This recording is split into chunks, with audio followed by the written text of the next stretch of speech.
Hallelujah. യേശുവേ നന്ദി, യേശുവേ സ്തുതി, യേശുവേ ആരാധന. പ്രിയപ്പെട്ടവരെ, നമ്മൾ ചിന്തിക്കുന്ന വിഷയം ദാരിദ്ര്യത്തിലും സമ്പന്നത ദർശിക്കുവാൻ. ഹല്ലേലൂയ. യേശുവേ നന്ദി, യേശുവേ സ്തുതി, യേശുവേ ആരാധന. പ്രിയപ്പെട്ട സഹോദരങ്ങളെ, ദാരിദ്ര്യത്തിൽ നമുക്ക് സമ്പന്നത ദർശിക്കാനായിട്ട് സാധിക്കണം. ഹല്ലേലൂയ. യേശുവേ നന്ദി. അതിന് നമുക്കൊരു മാതൃകയാണ് വിശുദ്ധ ഫ്രാൻസിസ് അസീസി. ഒരിക്കൽ വിശുദ്ധ ഫ്രാൻസിസും സഹോദരൻ മാസികയും റോമിലേക്ക് യാത്ര ചെയ്യുകയായിരുന്നു. യാത്രാമധ്യേ അവർ വിശന്നപ്പോൾ ഒരു ചെറു പട്ടണത്തിൽ പ്രവേശിച്ച് ഭിക്ഷയാചിച്ചു. തങ്ങൾക്ക് കിട്ടിയ റൊട്ടിയും ആയിട്ട് അവർ ഒരു വിജന സ്ഥലത്തേക്ക്, ഒരു അരുവിയുടെ അടുത്തേക്ക് പോയിരുന്നു. ഈ ഭക്ഷണം ഒരു വെള്ളക്കല്ലിലെടുത്ത് വെച്ചു. അല്പസമയം കഴിഞ്ഞപ്പോൾ ഫ്രാൻസിസ് ചിരിക്കാനായിട്ട് തുടങ്ങി. മാസിയോയ്ക്ക് എന്താണെന്ന് മനസ്സിലായില്ല. കാരണം കോഴിക്ക് പോലും കൊടുക്കാൻ കൊള്ളാത്ത റൊട്ടി കഷ്ണങ്ങളായിരുന്നു കയ്യിൽ കിട്ടിയത്, അവർക്ക് ഭിക്ഷ അയച്ച് കിട്ടിയത്. മാസിയോ ചോദിച്ചു, ഗുരു അങ്ങ് എന്താണ് ചിരിക്കുന്നത്?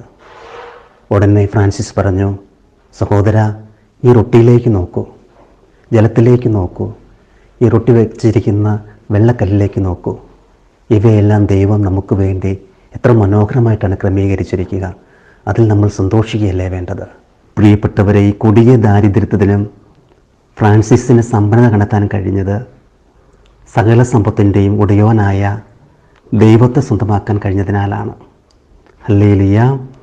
യേശുവേ നന്ദി, യേശുവേ സ്തുതി, യേശുവേ ആരാധന. ഇതിലൂടെ ഫ്രാൻസിസ് വലിയൊരു കാര്യം നമ്മളെ പഠിപ്പിക്കുകയാണ്. ഇല്ലായ്മയിലും ദൈവത്തിൻ്റെ മഹത്വം ദർശിക്കുക. സുഭാഷിതങ്ങളുടെ പുസ്തകം 15-ാം അധ്യായം 16-ാം തിരുവചനം. വലിയ സമ്പത്തും അതോടത്തുള്ള അനർത്ഥങ്ങളുമായി കഴിയുന്നതിനേക്കാൾ മെച്ചം ദൈവഭക്തിയോടെ അല്പം കൊണ്ട് കഴിയുന്നതാണ്.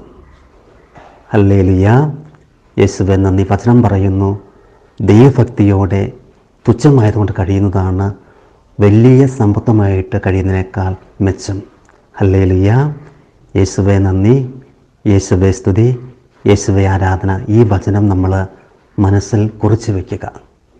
സുഭാഷിതങ്ങൾ 15-ാം അധ്യായം 16-ാം തിരുവചനം. അപ്പോൾ പ്രിയപ്പെട്ടവരെ, നമുക്ക് നമ്മുടെ ഇല്ലായ്മയിൽ, ദാരിദ്ര്യത്തിൽ നമുക്കൊരിക്കലും പരാതി ഉണ്ടാവുകയില്ല. നീ പരാതിപ്പെടാതിരിക്കുമ്പോൾ ദൈവം നിന്നെ അനുഗ്രഹിക്കും. ദൈവം നമ്മളെ സമൃദ്ധമായിട്ട് അനുഗ്രഹിക്കട്ടെ.